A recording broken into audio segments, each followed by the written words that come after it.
తిరుమల లడ్డు వివాదం నేపథ్యంలో చిలుకూరు బాలాజీ టెంపుల్లో ప్రత్యేక పూజలు నిర్వహించారు. ఆలయంలో 11 ప్రదక్షిణాలు చేసి శ్రీవారిని క్షమాపణలు కోరారు ప్రధాన అర్చకులు రంగరాజన్. కల్తీ నెయ్యితో హిందువుల మనోభావాలను దెబ్బతీశారని మండిపడ్డారు ఆయన.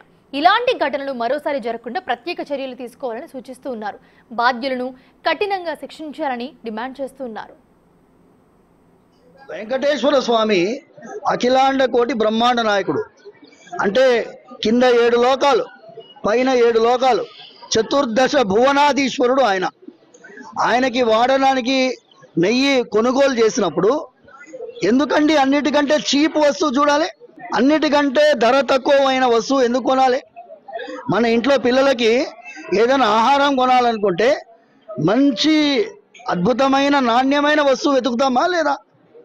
అలాంటిది ఆ స్వామి వారికి పెట్టే నైవేద్యంలో మనం ఎందుకు కాస్ట్ కటింగ్ అంటే ధర నియంత్రణ ఎందుకు చేయాలి? దీనికోసం 11 ప్రదక్షిణాలు చేశాం. పాపాలన్నిటినీ పోగొట్టేది ప్రదక్షిణం.